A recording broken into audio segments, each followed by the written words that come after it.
Ito ang UNTV News Worldwide.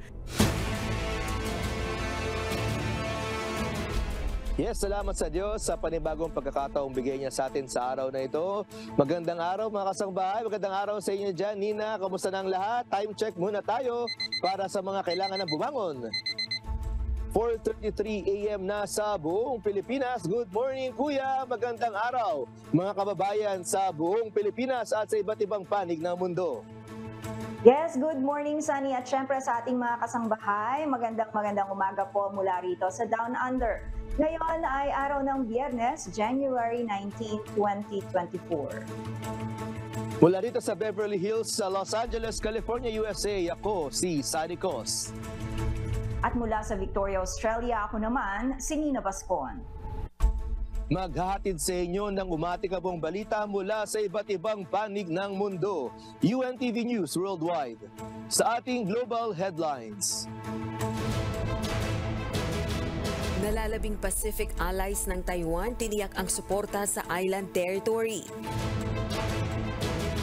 Pang-apat na strikes laban sa Houthi targets sa Yemen, inulunsad ng Estados Unidos. US election, magkakaroon ng malaking epekto sa global climate fight ayon sa US climate envoy na si John Kerry. Dalawang smartwatch models ng Apple ipinagbawal ibenta sa Estados Unidos.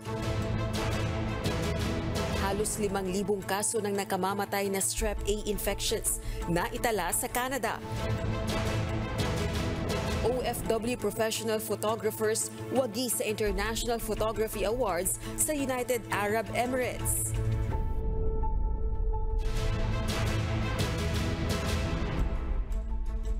Una sa ating mga umatikabong balita.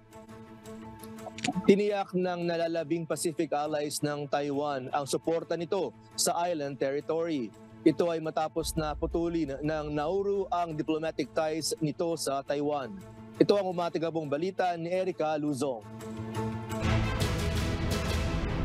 Nangako ng patuloy na suporta ang Marshall Islands at Palau sa Taiwan kabilang sa nalalabing Pacific Island ties ng island territory.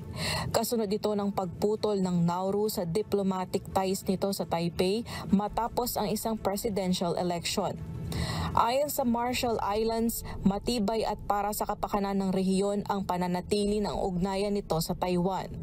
Matagal nang may defense at funding compact sa Estados Unidos ang Marshall Islands at Palau. Ang Tuvalu naman mayroon ding security at migration agreement sa Australia noong November. Dahil sa desisyon ng Nauru, 3 na lang ang nalalabing kaalyado ng Taiwan sa rehiyon mula sa 6 noong 2019. Sa gitna ito ng pagtindi ng kompetensya sa pagitan ng US at China para sa security ties, infrastructure at funding offers. Ang nalalabi namang 15 bansa sa Pacific Island Forum Regional Bloc mayroong diplomatic ties sa China. Erica Luzon, UNTV News and Rescue. Diyos ang aming sandigan, serbisyo publiko ang aming pinahahalagahan.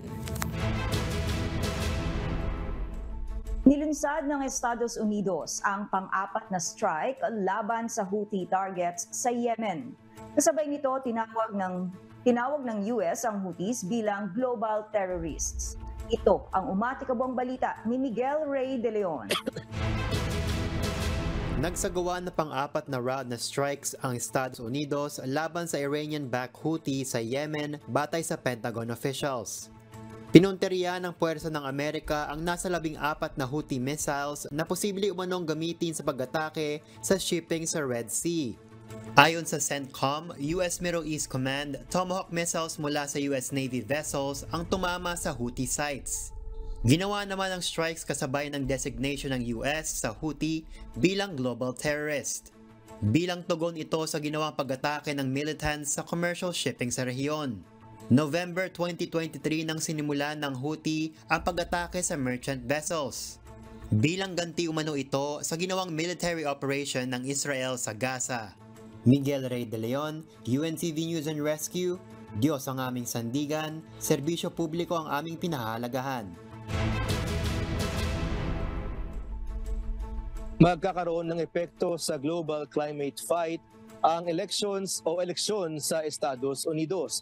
Batay ito kay John Kerry, ang climate envoy ng Amerika. Ito ang umatigabong balita ni Abby Valdez. Makatutulong ang presidential election 2024 ng Estados Unidos upang matukoy kung sapat ba ang bilis ng pagtugon ng mundo sa global warming at maiwasan ang epekto nito.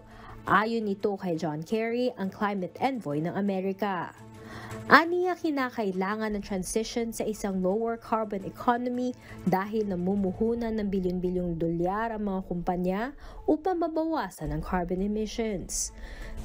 Gayunman, maapektuhan ang bilis ng pagbabago sa kung sino ang mananalo sa halalan. Matagal ng proponent ng private sector-driven decarbonization si Kerry. Isa siya sa mga nagsulong ng First Mover Coalition kung saan kabilang bilang participants ang Apple, Microsoft at Boeing noong 2021. Layo nitong mahikayat ang mga malalaking technology at industrial companies na linisin ang dirty industries. Nagbubunga na umano ito ayon kay Kerry. Naging mainit na usapin sa Davos ang posibilidad na manalo sa November 5 election si dating Pangulong Donald Trump. Kasabay nito tumindi rin ang pagkabahalang maaaring maging hadlang sa climate progress ang pagbabalik nito sa White House. Abby Valdez, UNTV News and Rescue. Diyos ang aming sandigan, serbisyo publiko ang aming pinahahalagahan. Naitala sa Canada ang halos 5,000 kaso ng nakamamatay na strep A infections. 23 individual na ang naitalang namatay sa probinsya ng Ontario sanhi ng infection na ito. Mula sa Toronto, Canada, may umatikabong balita si Jenny Rico live.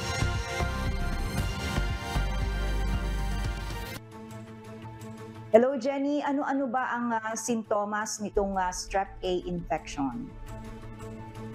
Nina, ang initial symptoms ng deadly strep A infections na ito o ang group A streptococcal infections ay ang lagnat, sore throat, mild skin infection gaya ng rashes, sores at blisters. Ayon sa Public Health Agency of Canada, naitala noong 2023 ang highest record ng total infections ng strep A infections na umabot sa 4,600. Mahigit 40% ang itinaas nito kumpara noong 2019 na may 3,236 cases. Naitala ang pinakamaraming kaso sa mga batang may edad 15 pababa. Kung hindi ito maaagapan, maaaring mauwi ito sa pneumonia, flesh-eating disease at toxic shock syndrome. Ayon sa isang pag-aaral sa Estados Unidos, 1 sa 10 infected nito ay namamatay at ang karamihan ay dumaranas ng major organ damage at naging amputation. Balik sa iyo, Nina. Jenny, may lunas ba itong sakit na ito at paano maiiwasan? Nina, ayon sa mga doktor, kung maaagapan ay maaari magamot ito sa pamamagitan ng antibiotics. Kaya payo nga nila agad magpa-check up kung may mga sintomas na nabanggit ko kanina gaya ng fever, sore throat at saka yung skin infections. Lalo na aniya sa mga may history ng COVID-19 at iba pang respiratory infections nila. Okay, salamat Jenny Rico mula sa Toronto, Canada, kung saan matatagpuan ang isa sa top pediatric hospital in the world, ang Sick Kids Hospital. Sa Southeast Asia naman tayo, Nina, 4 na uri ng Thai herbs ang itinuturing na mabisa laban sa fine dust pollution sa Thailand. Ayon sa Department of Thai Traditional and Alternative Medicine, accessible at abot kayang solusyon ito sa banta sa kalusugan ng air pollution. Ito ang umatikabong balita ni Rowena Diaz. Bunsod ng maduming hangin o fine dust pollution na nakaaapekto na sa kalusugan ng Thais, may 4 na herbal medicine na inirekomendang panglaban dito ang Department of Alternative Medicine.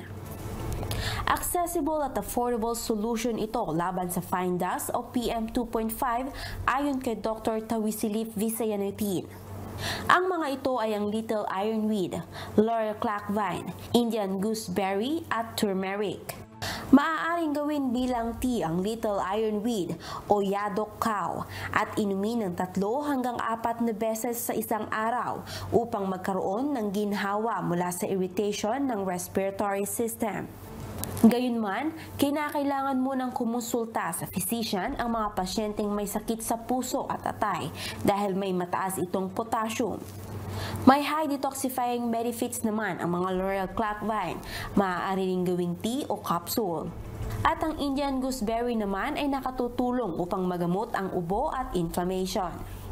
Maaari rin itong kainin bilang dried o fresh o di kaya'y pakuluan at inumin. At ang panghuli ay ang turmeric na mayroong curcumin na makatutulong upang maibsan ang pamamaga ng mga kasukasuan. Nakatutulong din ito upang maiwasan ang cell damage dahil sa exposure sa maduming hangin. Gayunman, bawal itong i-consume ng mga diagnosed ng gallstones. Payo naman ni Dr. Tawisilip, liban sa mga herbal medicine, mahalaga pa rin magkaroon ng balanced diet at kumain ng mga prutas at gulay na napapanahon upang mapangalagaan ang kalusugan.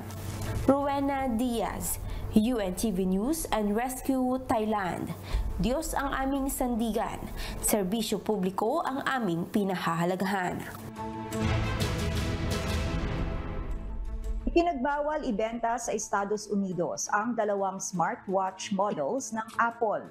Bunsod ito ng isang patent infringement case. Ito ang umatikabong balita ni Christy Rosacia. Nagpapatuloy ang isang legal battle kaugnay ng isang patent dispute kaya pinagbawalan ulit ang Apple sa pagbebenta ng 2 smartwatch models nito sa Estados Unidos. Una nang pinahintulutan ng tech giant na ialok muli sa publiko ang Series 9 at Ultra 2 watches habang ongoing ang proceedings. Subalit binago ng isang US Appeals Court ang desisyon. Apektado rin maging ang pag-aangkat ng mga naturang watch. January 18, inanunsyo ng Apple na maglalabas ito ng watches na wala ng blood oxygen feature. Ito ang pinakuling development sa dispute ng kumpanya at ng medical technology company na Masimo. Inakusahan ng Masimo ang iPhone maker ng pagkuha ng staff at paggawa ng mga hakbang upang nakawin umano ang teknolohiyang develop nito upang sukatin ang oxygen level sa dugo. Noong Oktubre, sumang-ayon ang US International Trade Commission na nilabag ng Apple ang ilang patent rights at naglabas ng order na nagbabawal sa ilang partikular na imports at sales. Christy Rosacia, UNTV News and Rescue. Diyos ang aming sandigan, serbisyo publiko ang aming pinahahalagahan.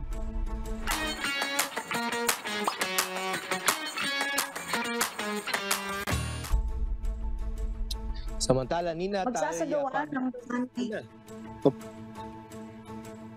Sige, Sunny, go ahead. Magsasagawa ng Sunday Consular and Labor Services ang Philippine Embassy sa Singapore sa January 21. Samantala, magkakaroon naman ng libreng forum kaugnay ng housing options sa Toronto, Canada para sa newcomers at international students. Ito ang umatikabong balita ni Lynn Perez. What's up, kabayan? Magbubukas ang Philippine Consulate General sa Singapore sa araw ng Linggo, January 21, upang magsagawa ng Sunday Consular and Labor Services.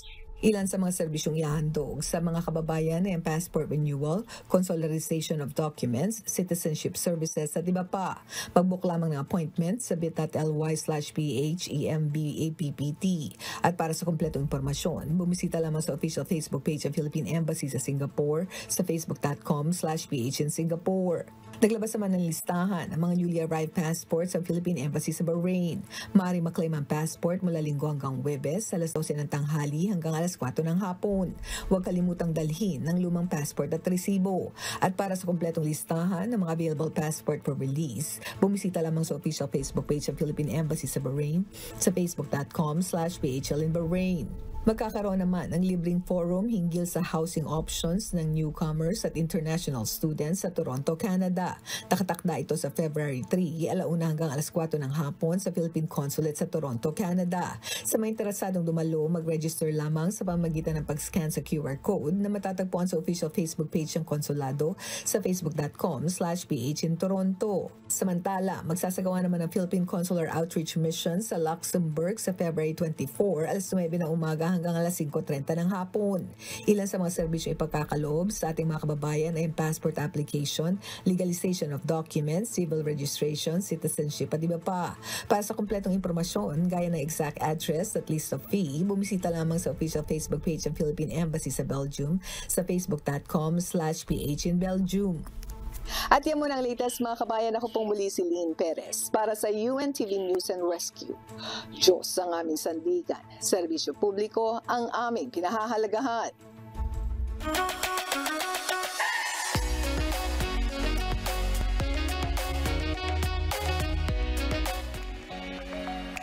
Nasungkit ng 4 na overseas Filipino workers sa United Arab Emirates ang premyo sa isinagawang Hamdan bin Mohammed bin Rashid Al Maktoum International Photography Awards o HIPA sa pakikipagtulungan sa Roads and Transportation Authority o RTA Dubai. Maituturing ang kompetisyon na isa sa pinakamalaking international photography competition sa buong mundo na layong suportahan at mapahalagahan ang arts, culture at innovation. Ito ang umatikabong balita ni Bradley Robusa. Wagi ang 4 na overseas Filipino workers sa isinagawang International Photography Competition sa United Arab Emirates na sinimulan noong September 2023.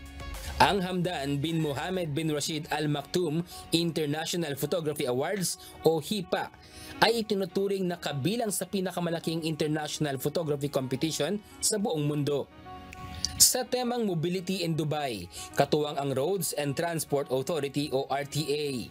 Layon ng kompetisyon na hikayatin ang publiko na suportahan at maipagpatuloy ang sining, kultura at inobasyon sa pamamagitan ng pagkuha ng mga larawan ng mga public transportation sa Dubai gamit ang mobile phones. First prize winner sa portfolio category ang kababayan na si Jason Balaba na may premyong 10,000 dirhams o katumbas ng 152,584 pesos. Para sa kanya, challenging ang naging proseso sa pagkuha ng larawan ng mga abra na isang tradisyonal na sasakyang pangdagat ng mga Emirati. Unang-una ang hirap sa isipin kung paano mo i-convey yung message ng team nila, which is yung mobility and sustainability. So napaisip talaga kung paano ko yun ipapalabas dun sa photo na gagawin ko. So nung time na nag-shoot ako, inisip ko yung mobility is about motion. So ginamit ko in technical perspective naman, ginamit ko yung motion blur. So which is yung mobile natin ngayon nowadays ay capable na siya sa Pro mode. So yun yung ginamit ko naman na mode para makapture yung moving abra. Sinundan naman ito ni Charlie Villagracia at Warren Poblete na nakamit ang second at third prize sa kaparehong kategorya.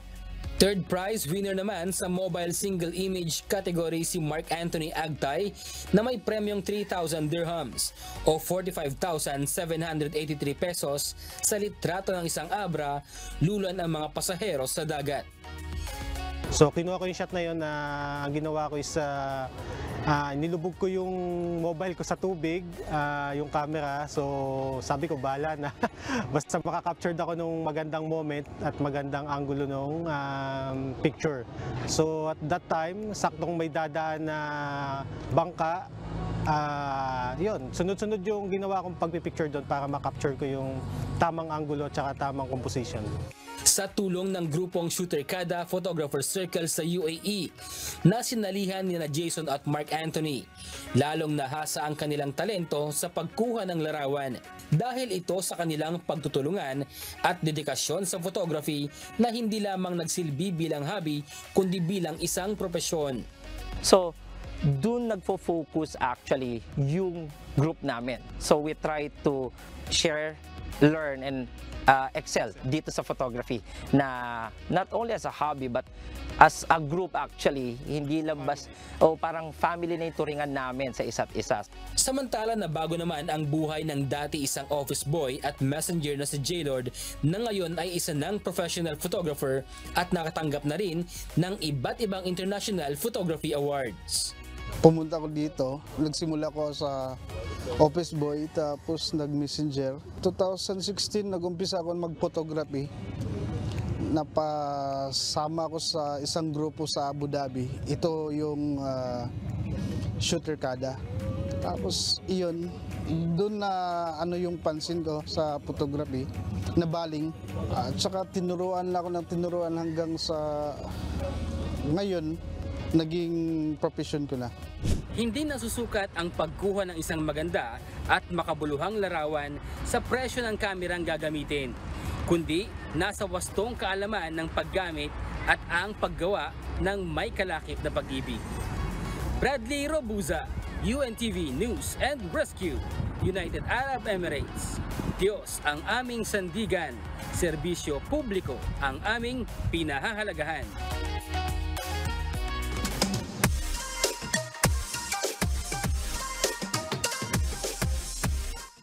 Ang ganda ng report ni Bradley, ano? Nako, hello sa inyo dyan, mga taga-UAE. Nauna yung pagbati ko. Pero ito na, hindi natin makakalimutan ang pinakaabang natin lahat. Pwede ba bumati, Sunny? Siyempre naman, pwedeng-pwede. Alright, narito ang pagbati ng ating kababayan. Hi, ako po si Enrico Constante. Pinabati ko po ang aking mga pamilya sa Naik Cavite, si Ate Edna, ni Ines, Francisco Constante at lahat ng po ng ating kapatiran sa Pilipinas. Muli, salamat po sa Diyos at sa Diyos ang lahat ng karangalan at kapurihan magpakailanman at pagpasawalang hanggan. Milyong salamat po sa Diyos mga kapatid. Alright, ako naman ang babati muna, Sunny. Binabati ko syempre sina Kuya Daniel at Ate Arlene Rason at ang buong sangbahayan at yung ating mga masugid na taga-subaybay. Alam ko, iisa-isahin mo sila mamaya, Sunny. At happy birthday kay Ate Liza Del Rosario. Ayun, Ate Liza, hindi ko na nakalimutan. Happy birthday! Sunny, ikaw naman. Ayun, unahin ko na yung happy birthday dito sa amin naman na Nina. Happy birthday sa mami ng kasama nating si Klein Sinka na si Sister Irene Sinka. God bless po. Happy birthday ulit. Wala ba tayo dyan? Ayan po, happy birthday ulit. At syempre, Nina, binabati natin ang mga masugid nating taga-subaybay dito sa Los Angeles. Kasama natin laging nanonood everyday. Sila Lulu at Alex Camarce, si Ronnie at Eloisa Arbis. Yan. At sila sis Emma, at kasama rin natin ngayon na shout out si Sis Monina. Yan, kasama natin ngayon. Andyan lang siya sa likod ko. Naglalakad-lakad, Nina. At ang mga nanonood sa atin ngayong araw na ito sa UNTV Channel 37, kamusta na kayong lahat? Sana'y nasa mabuting kalagayan kayong lahat at ang mga nakikinig sa atin sa Radyo La Verdad 1350 sa buong Pilipinas. At yung mga nakatutok sa atin ngayon, Nina, sa ating YouTube at sa ating Facebook page, andyan lagi sila Ireneo Chamiso, si Vivian Moneda, si Erwin Azul at ang kanyang butihing may bahay na si Aurora. Kamusta na kayong lahat? At ganoon na rin shout out sa aking mami at sa lola ko dyan sa Davao City, Nina. Yun, tawagin na natin, Nina, ang kasama natin sa Pilipinas. Handang-handa na si Lalaine at ano ba ang ating mga aabangang umahataw na balita sa buong Pilipinas, Lalaine? Magandang umaga, Sunny at Nina, at kamusta kayo dyan? At long time no see sa inyo, na-miss ko kayo lahat. At kasalukuyang nasa booth tayo ng UNTV dito ngayon, at dahil meron tayong gaganaping kick-off this coming Saturday and Sunday, so sana makasama namin kayo, hopefully. At isa sa inaabangan nating balita ngayong umaga ay hindi pinayagan ng Department of Trade and Industry na magtaas sa presyo ng tinapay dahil nga ayon sa DTI ay hindi pa sapat ang dokumento na ibinibigay ng mga from Bakers Association at isa pa ay hindi kayat ng Department of Migrant Workers itong ating mga OFW na mag-invest ng negosyo para sila ay maturuan kung paano magpatakbo ng negosyo. Nina at Sunny. Okay yung ganung payo ng ng pamahalaan natin.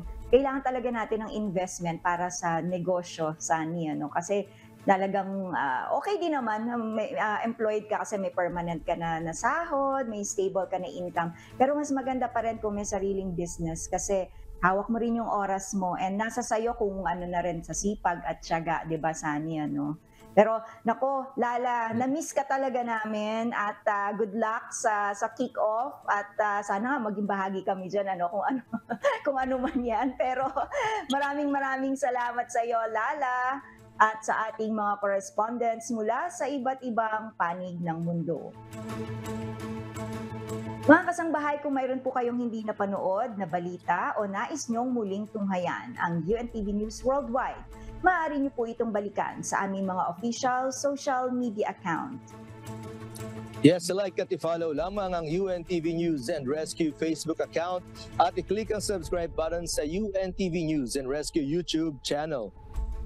Mapapanood nyo rin po rito ang iba pang news programs ng UNTV, pati na ang iba pang video ng nag-iisang public service channel. Kaya tara na, subscribe, like, and share. At narito ang mga salita ng Diyos na maaari nating baunin sa pagpapatuloy ng araw na ito. Nasusulat sa Book of Proverbs chapter 13 verse 25. The righteous eateth to the satisfying of his soul, but the belly of the wicked shall want.